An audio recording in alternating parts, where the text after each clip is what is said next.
কঠিন এক সময় পার করছেন তুরস্কের প্রেসিডেন্ট রিসেপ তাইয়িপ এরদোয়ান। 2 দশক শক্ত হাতে আশকারা শাসন করেছিলেন তিনি। ক্ষমতার চেয়ার আগলে রাখার জন্য কখনো হয়েছেন প্রধানমন্ত্রী, কখনো হয়েছেন প্রেসিডেন্ট। কিন্তু এই সময়ে নানা চড়াই উতরাই পেরিয়ে ক্ষমতায় টিকে গেল। সাম্প্রতিক সময়ে বেশ চাপের মুখে পড়েছেন তুরস্কের 71 বছর বয়সী এই লৌহ মানব।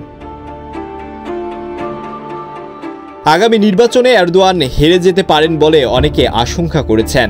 তবে হার মানতে নারাজ তিনি। ধারণা করা হচ্ছে মধ্যবর্তী নির্বাচন দেওয়ার মাধ্যমে ক্ষমতাটাকে আরও দীর্ঘমেয়াদী করার পরিকল্পনা করছেন এরদোয়ান। কিন্তু পথের কাটা হয়ে দাঁড়িয়েছেন তুরস্কের ঐতিহাসিক শহর ইস্তাম্বুলের মেয়র ইকরাম ইমামোগলু।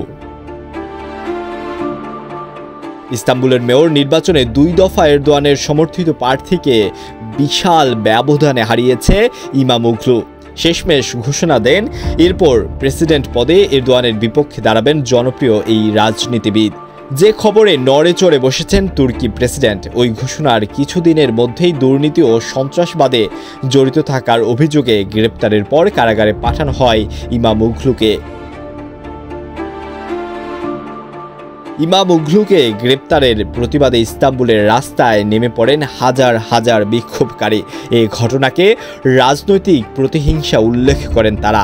জানান ইমামোগলুকে মুক্তি না দেওয়া পর্যন্ত চালিয়ে যাবেন এই আন্দোলন। স্থানীয় সময় বুধবার টানা 7ম দিনের মতো ইস্তাম্বুলের রাস্তায় বিক্ষোভ দেখিয়ে গেছেন আন্দোলনকারীরা। দিনের পর দিন বাড়ছে এই বিক্ষোভের পরিসর।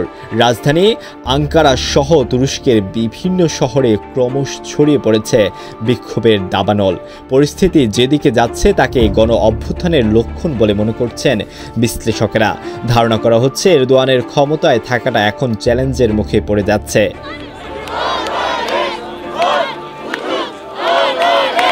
তবে বিশ্লেষকদের কেউ কেউ মনে করছেন ইমামোগলু ইস্যুতে এরদোয়ানের উপর তেমন কোনো চাপ নেই। এই ইস্যুতে ইউরোপীয় ইউনিয়ন ও জাতিসংঘ ছাড়া তেমন উচ্চবাক্য করছে না যুক্তরাষ্ট্র ও তার পশ্চিমা মিত্ররা।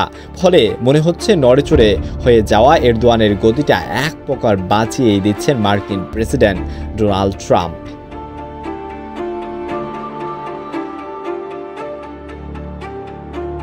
বার্তা সংস্থা রয়টার্স বলছেন, ন্যাটোভুক্ত দেশ হওয়ার পরও রাশিয়ার সঙ্গে সুসম্পর্ক বজায় রেখেছিলেন এরদোয়ান।